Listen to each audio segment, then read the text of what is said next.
Bree finally got her closure. Thank you, God. But baby, this Cabo trip may be one for the books. Talk about sweet life.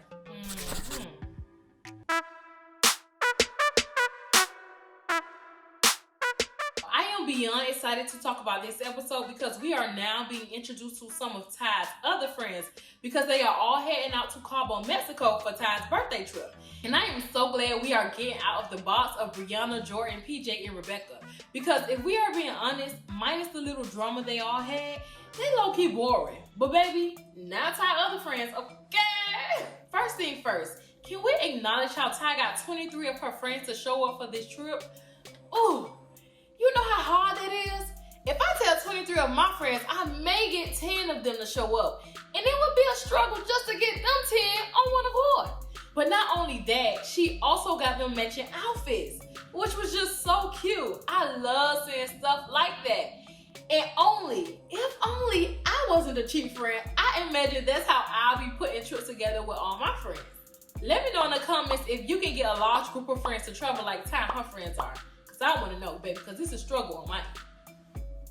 And on top of that, they are flying on a private jet, which Jordan had a hand in helping them get booked. And at first, I thought he just knew someone with a private jet and everyone chipped in. But he was bragging too much about having everyone say his name when they mentioned flying their first PJ and all this type of stuff. And then Rihanna had to gas him up about spending money on it. So child, I guess he did pay for it. That's cute. And although I do not care for Jordan, I could give him props for being somewhat connected enough to get a PJ for his friend's birthday. And I'm sure some of that stems from knowing people through his successful clothing brand. But granted, they and Cali heading to Mexico. That's not too far of a ride, honestly. But let me not sound like a hater because one thing about it, baby, I be in the seat like, thank you, Jordan, friend. But moving on, the production team thought it was imperative to show us Rebecca and PJ being together and having PJ tell us that him and Rebecca have been hanging out and this is going to be their first trip together. As if we supposed to care. At least I don't. And hey, PJ, you know, y'all first trip together could have been Palm Springs, you know? But you messed that up, but whatever. So finally, they get to the house, and before everyone starts enjoying themselves, Ty gives this quick little speech. It says, turn up, and remember, you can't spell party without Ty. And I just thought that was so cute. Like, that was like, oh, sis, you've been using that for a good minute, because that was cute. Like, how you do that? So of course, some of her friends are couples and some of them are single. And Brianna has to let us know that she is single and will be having a good time on the trip. And I'm just trying to figure out why every chance she gets, she has to tell us she is single. Like, sis, who are you trying to convince? Us or yourself? Because boo, we know what you are. We seen everything that went down, okay? So while everyone is in the house or in the pool enjoying themselves, Ty and Amanda are having a conversation about how happy they are being in Cabo and just basking in all the luxury they are experiencing so far. And the only thing is, Amanda feels annoyed that her boyfriend Rob couldn't make the trip because he had to work. And it's like, I understand her frustration on it because some experiences are once in a lifetime and most of those you want to experience with your man when you can. So I understand her.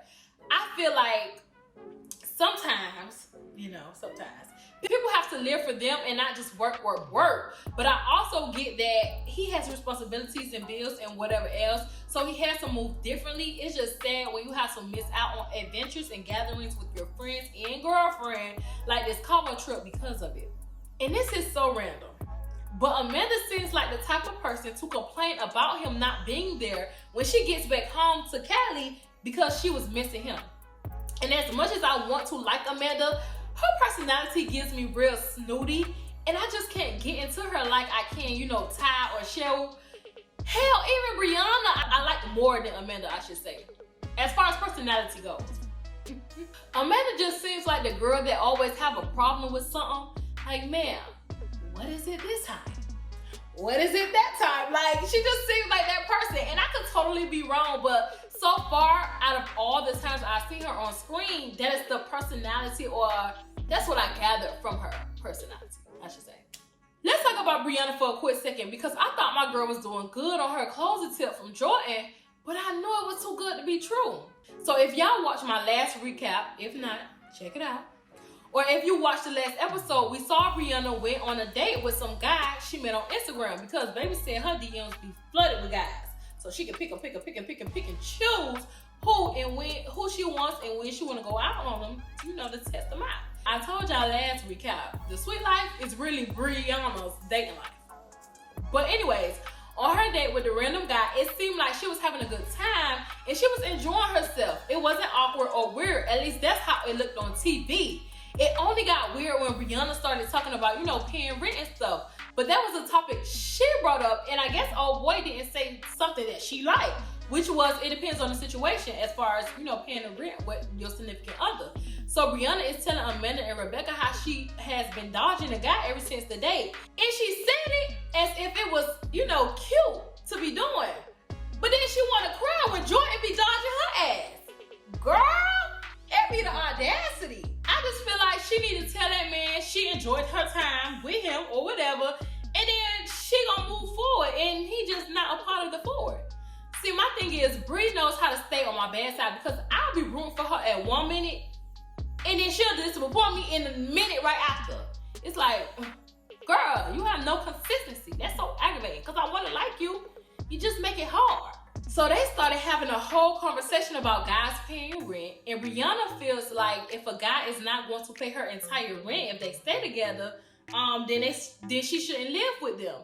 And if that's how she feel, go ahead, girl. Find you a man who would do that. Maybe that's why she's so stuck on Jordan, because he seems like the type that'll do that. I mean, he got the money. But honestly, I don't know how realistic that is with a man who you are not married to. Or even a man you love who isn't that financially equipped. But don't get me wrong, sis. If you find a man that can do it, by all means, get him, got him, lock him down. Cha-ching. Oh, and remember earlier I said I thought she was over Jordan after he gave her closure? That was false. Granted, she's on a trip flirting with some guy named Cam or whoever is single, and she claims if Jordan is there doing the same thing, then she won't care. Yet, when Jordan popped up in the midst of their conversation, she started blushing like a little girl who wants a toy bag. Child, if it was me, Jordan would have get a hee-hee, ha-ha out of me. I probably wouldn't even look his way, because I'd be looking at the other single guys. But moving on from them, because they are lightweight compared to the drama that's about to pop off with Ty and her other friends. So y'all know that when people go on trips, especially for birthdays, they like to do like brunches and dinners that involve, some type of color coordination or dressing up, which is what Ty did for brunch. And everything was going good until Candace and Keelan showed up late. I could be saying this boy name wrong, but I'm gonna say Keelan because it was spelled like it should be saying Keelan. So because they was late, Ty was very angry about that. So that was strike one. Her friend Ashley gave a little cute speech to Ty, and y'all, why was Amanda so jealous of this girl giving a little speech? Like, what? Why are you complaining about that? Like, if you got time with Ty, like you say you do, girl, get up and outshine her speech. Like, why you gotta wanna be shady? Girl. Another crazy thing during brunch was Rebecca started having a conversation about hooking up with a guy and him going or not going down on you for the first time y'all meet. The topic was very left field, but I mean, friends talk about those things all the time, so I don't find nothing wrong with her talking about it at the table. I mean, everyone else was joining in on the topic. But baby, PJ was pissed. He felt like it was awkward. He also felt like because he is a private person that Rebecca shouldn't be talking about things like that around people. But baby, that is your own personal problem, not hers. And remember, that ain't even your girl, right? And even if it was, if she wants to talk like that amongst her friends, she should and she could. And I hope she would. Like, who are you? The sexual topics police? Please, get over yourself. Please. But if we're being honest, this is something PJ is adding to his list of reasons he don't want to be with Rebecca when it comes down to the day he has to let her know he doesn't want to move forward with her. I bet you that's what it is. And I'm still trying to figure out, why was he the only one at the table making it seem like it was just an outrageous topic of conversation to have? As if they damn kids. Boy, So moving on from brunch, they all get some downtime and Bree decides to grab a few of them to model her skincare butter product she plans to start selling as her foot into the entrepreneur world. Now we all know that Bree has been trying to figure out what business venture she can start and capitalize off of. And I guess this is it. I bet Jordan can't say she ain't got nothing going for herself now. Speaking of Jordan, she even had him out there helping her with marketing photos, and you can tell that he was trying to be a supportive friend, because that's exactly what she is and what she always been, a friend. But once that was over, it was nighttime and they all were ready for the sophisticated tequila tasting. I can't lie, so far they have been having a good eventful time, and I gotta take notes because next time I go to Cabo, I probably need to go with more people and have a little bit more fun, but Cabo is a good time. But anyways, at the tasting, everyone is all dressed up and ready, but guess who is missing in action?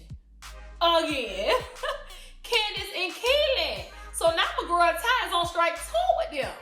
But not only are they showing up late and interrupting the entire vibe of everyone else to kill the tasting experience, they asses dressed in the same stuff they had on earlier in the day. So that was strike 3 for Ty, because Ty asked for everyone to dress up in a certain way, real classy, sophisticated, and cute.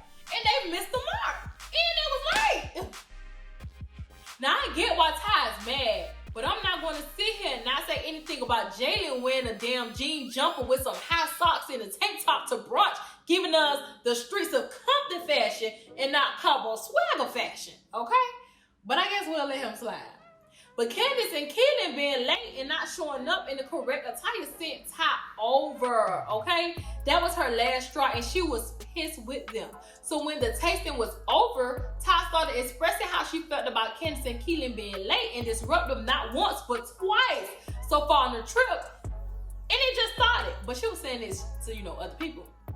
But see, this is why you really got to know your friends. You can love them, but you got to know where to place them and when to bring them around, especially if you get upset when they do things they are naturally known for doing. But don't get me wrong, Candace and Keelan was very disrespectful and dead ass wrong, because if you are on my trip, the least you can do is show up on time and respect the activities I have planned. Like, that's the bare minimum. So I know why Ty is angry, because baby, I hate people like that. Like, I be wanting to end a friendship because that's disrespectful. It really is. Especially if you're supposed to be my friend, my best friend. Like, you should know me better than that. But Ty being Ty started crying because we know she is emotional. But I think this was one of those I'm hot in my anger cries. And Candace asked Ty why she was crying, but Ty didn't want to say anything because of the cameras, which I get. But baby Ty, we need that content. Maybe you could have, put her to the side and had the conversation. I don't be trying to hold out on them. Shoot, we want to know what's going on, sus. But as much as Candace was trying to get Ty to talk, she was not budging and went upstairs with Jalen to talk it out with him. And then Candace came up, and I don't know if she was drunk or high, but homegirl started going crazy on the camera pool for no reason. It made it seem like she was trying to protect Ty from being on the camera while she was breaking down. But Candace, girl, you the reason she was breaking down. But she could not get that she was the problem through her mind. Like, she just did not think she was the problem. And then she kept approaching Ty, just making the entire situation worse and doing just completely too much. She was doing just too much. But I ain't gonna lie, I loved it. And if only Tylynn would have said something to her, it would have been even more entertaining. And the only reason why I would have loved for the conversation to play out on camera is because at the end of the day, they are friends. And they would have found a way to resolve it in a classy manner, and seeing that would have been inspiring to watch. Because we all yell and get mad at our friends, but at the end of the day, that's our friend. And I'm going to stick beside her, and she ain't going nowhere, period. But I respect Ty's stand on not saying anything out of respect for their friendship, but Candace was definitely on one. But she is another one I would like to see more of along with Miami, because at the end of the day, I like seeing black, successful, and fun millennials with different personalities, because yeah, I may get buck, wild, and read you the filth, but I can come down and show you a good side of me too, it's layers. But this was definitely a good episode, and I know it will only get better on the next one because I feel like Ty will eventually have the conversation with Candace. So I would love to see how they become calm, cool, and collected to enjoy the rest of the trip. But with that being said, you already know what it is and how it goes down over here. Comment your thoughts below. Y'all know I love speaking with y'all about this crazy show. And also like this video, and last but certainly not least, subscribe and join the Queen, baby. Bye.